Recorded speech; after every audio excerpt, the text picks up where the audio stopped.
You're sitting there right now putting something off. Maybe it's that email you've been drafting in your head for 3 days. Maybe it's that project you swore you'd start this morning. And you know what happens next because it's already happened 100 times before. You'll feel guilty about it later. Promise yourself tomorrow will be different, and then do the exact same thing again. What if I told you procrastination has nothing to do with laziness? What if the real problem is that your brain thinks it's saving your life every single time you avoid that task? Here's what nobody tells you. When you look at that thing you've been putting off, your brain doesn't see a task. It sees a threat, an actual, legitimate danger that needs to be escaped immediately. And everything you do after that, the scrolling, the snacking, the suddenly urgent need to reorganize your desk, that's not weakness. That's your survival system doing exactly what it was designed to do. Let me show you what's actually happening inside your head. The moment you think about starting that difficult task, a small cluster of neurons called the amygdala lights up. This is your threat detection system, the same part of your brain that would fire if you encountered something genuinely dangerous. It dumps stress hormones into your bloodstream. Your heart rate shifts. Your body prepares for crisis mode. Now here's where it gets interesting. Your prefrontal cortex, the part of your brain responsible for long-term planning and rational decision-making, tries to step in and say, "Hold on, this is just a deadline, not a predator." But the amygdala is faster. It's already flooded your system with adrenaline before your logical brain can even finish that sentence. So what do? You avoid. You find something, anything, that feels safer and easier right now. And the second you switch to that easier task, your stress levels drop. You feel relief. Your brain just learned something dangerous. It learned that avoidance makes the bad feeling go away. This is the trap. Procrastination isn't a character flaw. It's a functioning anxiety response that's been accidentally trained to activate in the wrong situations. But why does your brain treat a work email like a physical threat? Because of how you're perceiving the task itself. Research on student procrastination found something fascinating. When students were reminded to study throughout the day, most of them said studying wasn't actually that bad once they started. But when they avoided studying, when they procrastinated, they described the mere idea of studying as exhausting and overwhelming. The task didn't change. Their perception of it did. The longer you avoid something, the more threatening it becomes in your mind. You're not procrastinating because the task is hard. The task feels hard because you're procrastinating. And here's the part that might sting a bit. For a lot of people, procrastination has nothing to do with not caring. It's the opposite. Studies show that chronic procrastinators often report intense fear of failure. They delay because they care so much about doing it perfectly that the possibility of doing it poorly feels unbearable.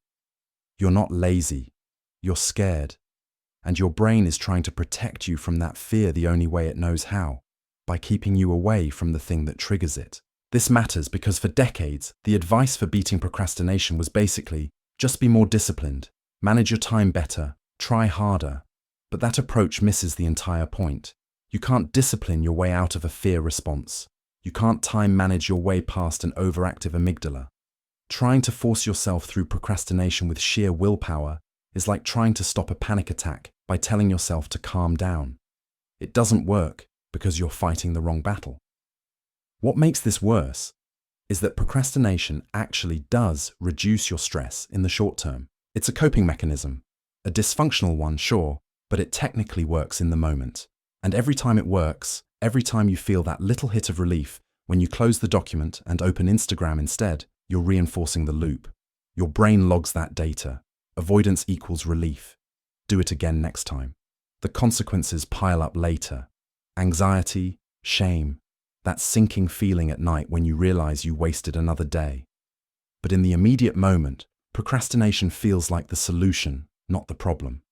That's why it's so hard to break. So if willpower and discipline aren't the answer, what is? If your brain is wired to see certain tasks as threats, how do you actually change that response? That's where things get practical, and that's exactly what we need to talk about next. The answer isn't to fight harder. It's to stop treating this like a battle in the first place. You need to work with how your brain actually functions, not against it. And that starts with shrinking the threat. When a task feels massive and vague, your brain sees it as dangerous because it can't predict the outcome. Break it down, not into slightly smaller pieces, but into steps so small they feel almost trivial. Don't write the report. Open the document. That's it. That's the only goal. Once the document is open, your next micro goal might be to write a single sentence. Not a good sentence, just a sentence. You're not aiming for quality yet. You're retraining your threat detection system to recognize that starting doesn't equal disaster. This isn't some motivational trick. It's basic neuroscience. Your prefrontal cortex, the part responsible for planning and rational thought, works best when it has clear, concrete actions to process. Vague goals like be productive or work on the project leave too much room for your amygdala to fill in the blanks with worst-case scenarios. Specific actions cut through that fog.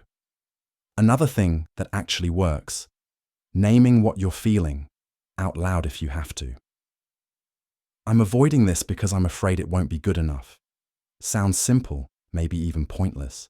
But research shows that labeling your emotions reduces their intensity. It's called affect labeling, and it works because putting feelings into words activates different neural pathways that help regulate the emotional response.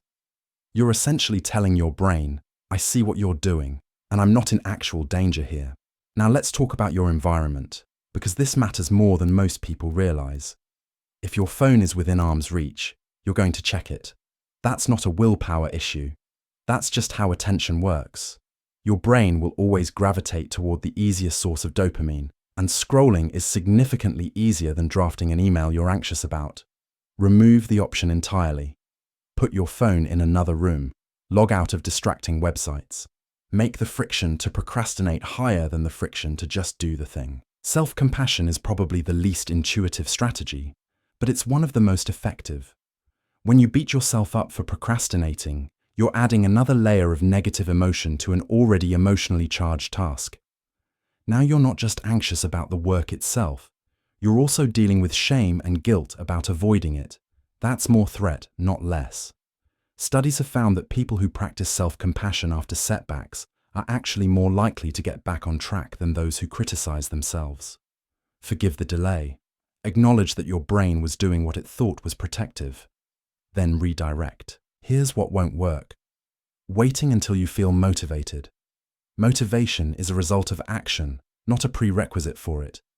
You'll almost never feel like starting, and that's fine. The feeling isn't required.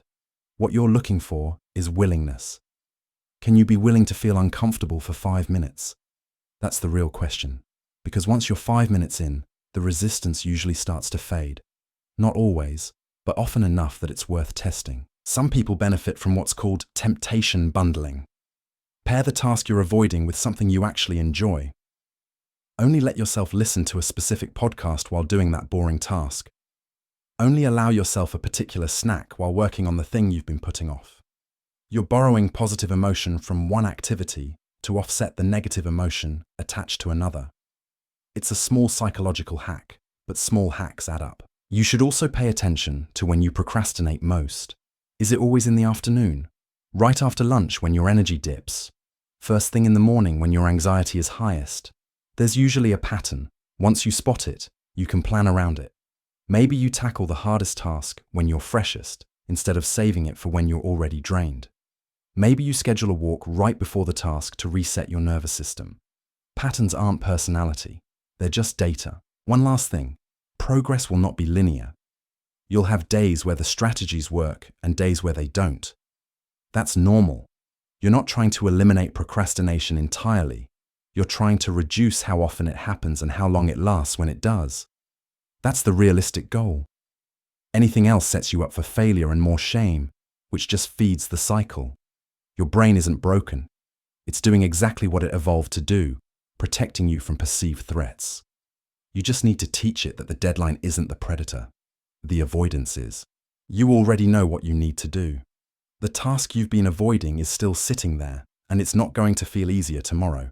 But now you understand what's actually happening when you put it off. Your brain isn't sabotaging you. It's just confused about what qualifies as a real threat. Start small, be specific, and stop waiting for the feeling that never comes. That's how you break the cycle.